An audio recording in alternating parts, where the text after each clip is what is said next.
On a dit qu'il y a plusieurs facteurs qui influencent la vitesse des réactions. Un de ces facteurs-là, c'est la température. Et pourquoi la température? Mais c'est parce que la température, c'est une mesure de l'énergie cinétique moyenne des molécules.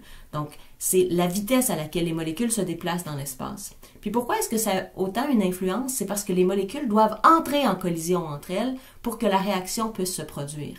Donc, c'est vraiment une collision physique entre des particules très petites qu'on peut pas voir. Les molécules, c'est très petit, mais elles entrent réellement en collision. Et si elles entrent en collision avec une vitesse suffisamment grande, la réaction peut être possible.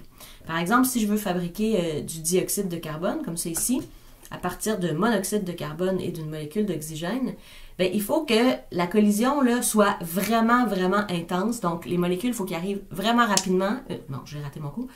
Vraiment rapidement en collision, parce que s'ils arrivent trop lentement, donc si la température est trop faible et que leur vitesse moyenne n'est pas assez grande, ben ça va faire ce qu'on appelle une collision élastique, donc il n'y aura pas de réaction qui va se produire. Pour que la réaction se produise, il faut vraiment que ça entre en collision rapidement, puis là, ce qui se passerait, ben là, c'est sûr qu'il n'y a pas de tige comme ça, hein? Les électrons feraient simplement changer, le partage d'électrons changerait entre deux atomes. Là, ça nous donnerait notre molécule, puis là, il y aurait un radical libre ici là, qui s'en irait, ben, il ferait autre chose, là, mais je veux dire, juste pour cette collision-ci, il faut que ça entre en collision dans cette orientation-là particulière.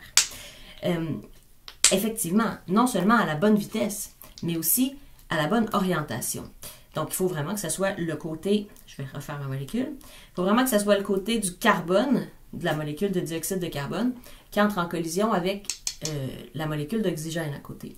Si les molécules arrivent dans l'espace, elles arrivent à une vitesse fulgurante, mais pas dans la bonne orientation, ben ça va faire une collision élastique aussi, parce que c'est pas le bon côté, la molécule n'est pas orientée correctement. Donc, il y a vraiment deux facteurs, la température et puis l'orientation. Puis on va voir que ce genre de choses peut être calculé à partir de données expérimentales.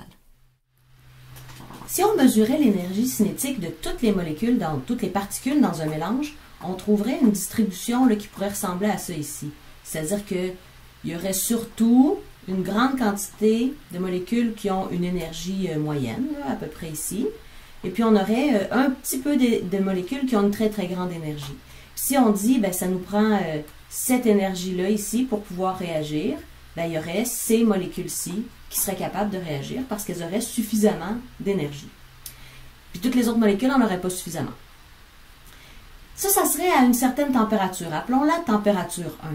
Mais si on a une autre température qui est plus grande que la température 1, donc la température 2 qui est plus grande que la température 1, le profil de distribution va être un peu différent. C'est-à-dire que s'il y a autant de molécules, ben, la moyenne va être un petit peu plus élevée, puis on va avoir une plus grande quantité de molécules qui vont avoir l'énergie nécessaire pour réagir. Il va y avoir toutes ces molécules-ci. Donc, quand la température est plus grande, on a plus de molécules qui peuvent faire des collisions efficaces et qui peuvent réagir. Ensuite, vous avez certainement déjà vu ce type de graphique, le graphique de l'énergie d'une réaction en fonction de son déroulement.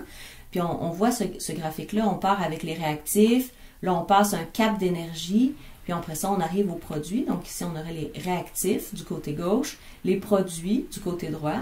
Et puis, ben, pour passer des réactifs aux produits, on doit passer par un cap ici qu'on appelle le complexe activé ou l'état de transition. Et puis, ben, pour être capable de passer des réactifs aux produits, ça prend une certaine quantité d'énergie. C'est la différence donc entre l'état de transition et le niveau d'énergie des réactifs. Et cette énergie, on l'appelle l'énergie d'activation. C'est donc l'énergie nécessaire pour que la réaction puisse procéder, c'est-à-dire pour qu'elle puisse passer des réactifs aux produits. Cette énergie d'activation-là, elle est propre à chaque réaction chimique. Et bien sûr, puisque c'est une énergie nécessaire pour passer aux produits, c'est directement relié au concept dont je parlais plus tôt, c'est-à-dire ici, la quantité de molécules dans la zone rouge qui avaient suffisamment d'énergie pour faire les produits, c'était justement, les molécules dans la zone rouge ici, qui étaient plus grandes que la zone bleue à la première température, c'est ces molécules-là qui possèdent l'énergie suffisante pour passer le cap d'énergie d'activation. il existe une équation qui s'appelle l'équation d'Arrhenius qui met en relation la constante de vitesse K et la température à laquelle se déroule la réaction. On sait, hein, la constante de vitesse dépend de la température. Mais cette équation-là considère aussi l'énergie d'activation pour la réaction et même, il y a un facteur qui est ajouté à l'équation, le facteur A, qui considère l'orientation des molécules, qui était un facteur important dont j'avais parlé tantôt pour que la réaction puisse se dérouler.